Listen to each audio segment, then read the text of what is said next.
The Galactic Council Chamber was a symphony of smooth, flowing lines and soft, diffused light, designed to promote rational discourse and unemotional decision-making.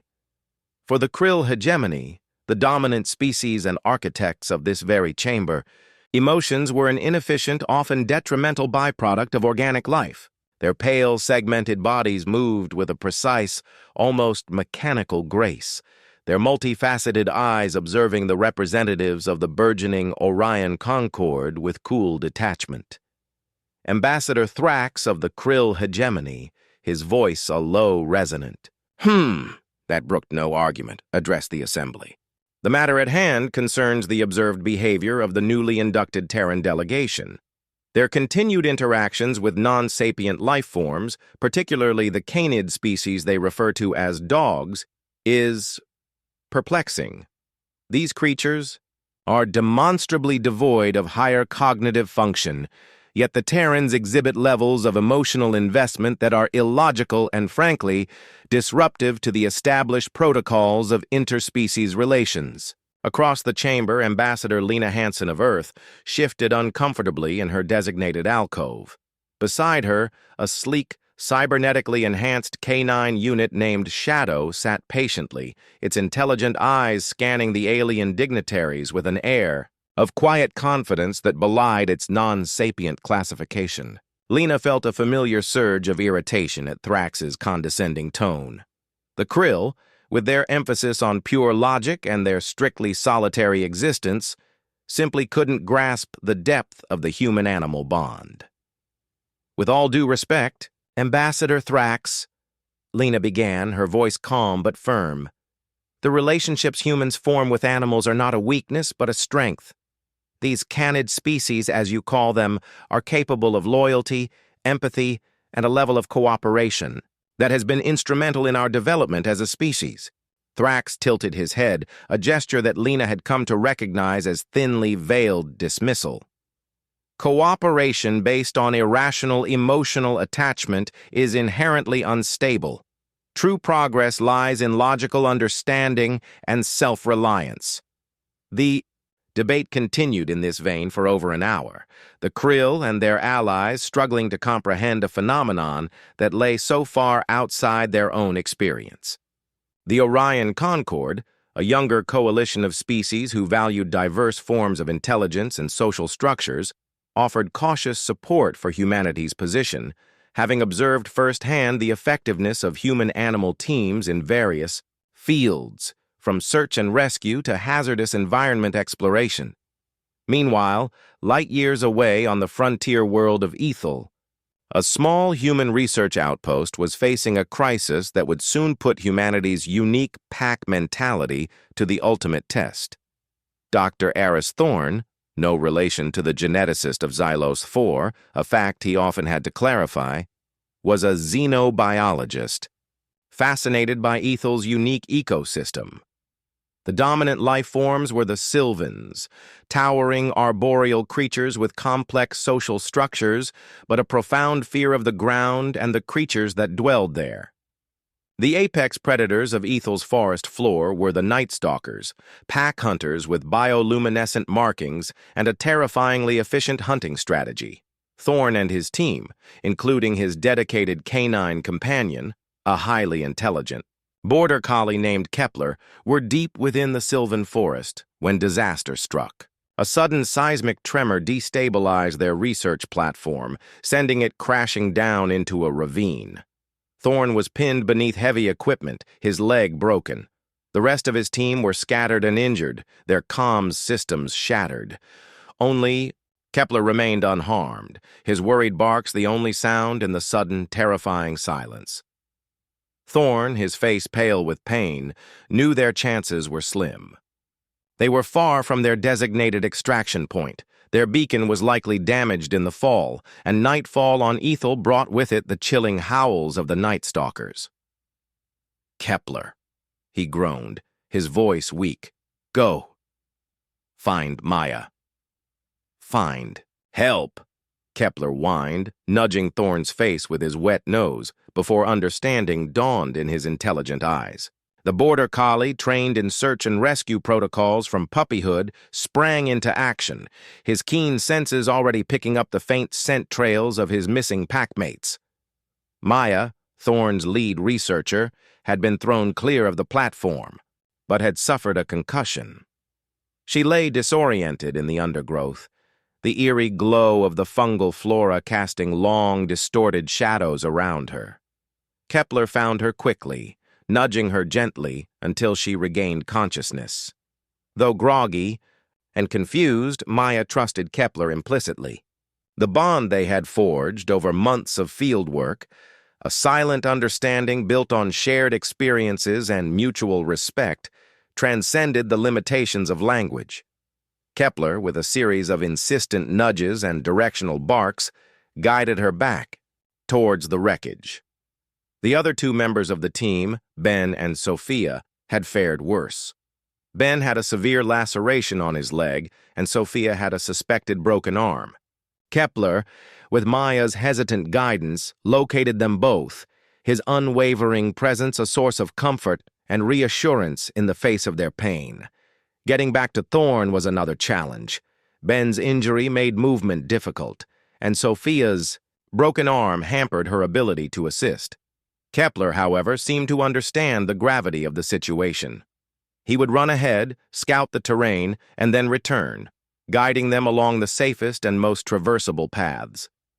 He even managed to flush out small, edible insects, providing them with a meager but vital source of sustenance. As darkness fell, the chilling howls of the night stalkers echoed through the forest. The bioluminescent markings of the predatory.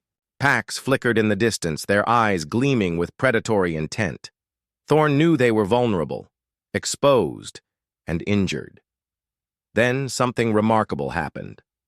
Kepler, his fur bristling, began to bark, not the frantic bark of fear, but a series of sharp, authoritative barks, interspersed with low growls. To Thorne's astonishment, the howls of the night stalkers seemed to hesitate, their movements becoming more cautious. Over the past months, Thorne had observed the night stalkers' behavior extensively. They were highly territorial and communicated through a complex system of vocalizations and scent markings.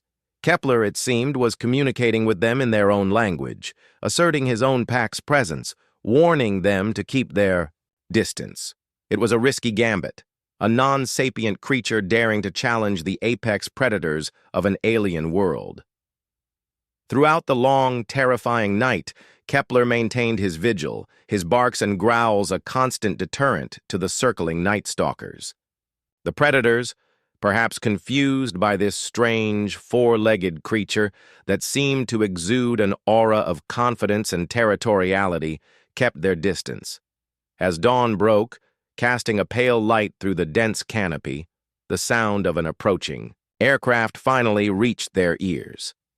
A search and rescue team, alerted by the belated activation of their emergency beacon, had found them. Back at the orbital station, as Thorne recovered from his injuries, news of Kepler's actions spread like wildfire. The Krill hegemony, initially dismissive of humanity's animal companions, could not ignore the undeniable evidence of Kepler's intelligence, loyalty, and life-saving actions. Ambassador Thrax, his segmented face betraying a hint of something akin to curiosity, requested a private meeting with Ambassador Hansen. The Canid unit, Thrax began, his usual pronouncements replaced by a more tentative tone. Its behavior on Aethel, it displayed a level of strategic thinking and communication that our initial assessments deemed impossible. Lena nodded, a small smile playing on her lips. Kepler is an exceptional individual, Ambassador, but the deep bond between humans and animals is not unique to him. It is a fundamental aspect of our culture and our history. Thrax remained silent for a long moment, his multifaceted eyes fixed on Lena. Your species refers to these bonds as pack, an illogical construct based on emotional resonance. Perhaps, Lena conceded, but it is a construct that allowed a stranded research team to survive the night on a hostile alien world. It is a construct that drives our search and rescue teams to risk their lives for both humans and animals alike. It is a construct that has, in countless ways, enhanced our ability to thrive and cooperate. The events on Aethel sparked a galaxy-wide debate. The Orion Concord championed humanity's unique approach, pointing to the demonstrable benefits of interspecies bonding. Other species, particularly those with rigid, solitary social structures, remained skeptical. But the undeniable truth was that humanity had a way of connecting with other living beings that no other species seemed to possess. It wasn't just about training or domestication. It was a deep, intuitive understanding, a willingness to form a pack that extended beyond the boundaries of their own species. The incident on Aethel had a profound impact on galactic perceptions of humanity. The Krill hegemony, while still wary of emotional reasoning, began to fund research into the neurological basis of the human-animal bond. The Orion Concord actively sought out human experts in interspecies communication and cooperation. Humanity, in turn, began to explore the potential of extending their pack mentality to other alien species. Initial attempts were met with varying degrees of success. Some solitary species simply could not comprehend the concept of shared emotional investment. Others, however, particularly those with their own forms of social bonding, proved surprisingly receptive. On the volatile frontier world of Cygnus 7th, a human survey team found themselves stranded in the territory of the Krillnar, a species of fiercely independent reptilian hunters. Attempts at communication had been met with hostility. The Krillnar operated on strict territorial imperatives, viewing any outsiders as threats. The human team included Dr. Anya Sharma, a different Dr. Sharma specializing in xenolinguistics and animal behavior, who had brought with her a team of highly trained scent hounds genetically adapted for survival on alien worlds. When the team's transport was disabled by a Krillnar ambush, Anya released the hounds. Instead of attacking the Krillnar, the hounds began to track them, their powerful noses analyzing the complex scent profiles of the alien hunters. Anya, using advanced bioscanners, was able to interpret the information relayed by the hounds, gaining an unprecedented understanding of the Krillnar's territorial movements and social signals. To the astonishment of her team, Anya began to mimic the Krillnar's scent markings using synthesized pheromones carried by the hounds. It was a risky strategy, attempting to communicate through a language of scent and territoriality. Slowly, cautiously, the Krillnar responded. They didn't approach the humans directly, but their movements became less aggressive, their territorial displays less threatening. Anya realized that the Krillnar, while fiercely independent, also operated within a complex social structure based on scent and territory, a form of pack mentality, albeit one very different from humanity's. By respecting their territorial boundaries and communicating through a language they understood, Anya and her team were able to establish a fragile truce. They learned about the Krillnar's hunting patterns, their environmental concerns, and the threats they faced from other species in the region. In return, the Krillnar observed the humans' interactions with their hounds, witnessing firsthand the deep bond of trust and cooperation. The standoff on Cygnus VII ended not in conflict, but in a tentative understanding.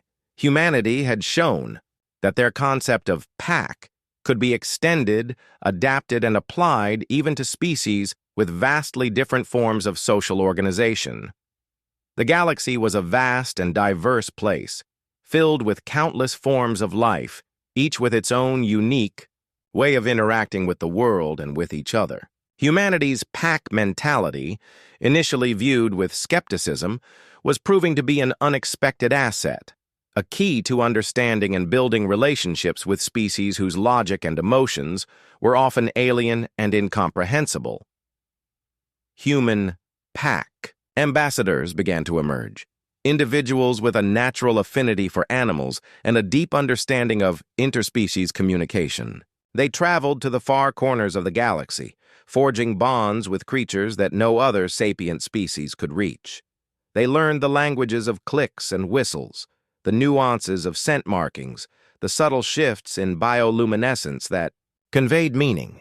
They helped to mediate disputes between territorial species, acting as neutral intermediaries who could understand the needs and motivations of all parties involved. They assisted in ecological surveys, their animal companions able to detect subtle environmental changes that even advanced technology could miss. They even played a crucial role in first contact scenarios, their ability to build trust with alien life forms paving the way for peaceful diplomatic relations. The Krill hegemony, though still valuing logic above all else, grudgingly acknowledged the effectiveness of humanity's irrational approach. They even established joint research programs with human xenobiologists, seeking to understand the evolutionary advantages of empathy and interspecies cooperation. Ambassador Thrax, in a later address to the Galactic Council, made a statement that would be long remembered. While the Krill hegemony continues to prioritize rational analysis and logical deduction, we have observed the undeniable efficacy of the Terran concept of pack. Their capacity to form deep, cooperative bonds with non-sapient life forms, and even to extend this principle to other sentient species with differing social structures, represents a unique and potentially valuable adaptation. Perhaps, he concluded, his voice carrying a hint of unexpected humility, there is a form of logic and emotional connection that we have yet to fully comprehend. Humanity, the species that formed unbreakable bonds with creatures deemed non-sentient, had found its niche in the galactic community. They were not the strongest, the most technologically advanced, or the most logical, but they had a unique gift: the ability to form a pack, to build trust, to connect with the diverse tapestry of life in the galaxy in a way that no other species could. And in a universe filled with unknowns, that ability might just be their greatest strength of all. The lone wolf might be a powerful symbol, but in the vast wilderness of space, sometimes the greatest power lies in the strength of the pack.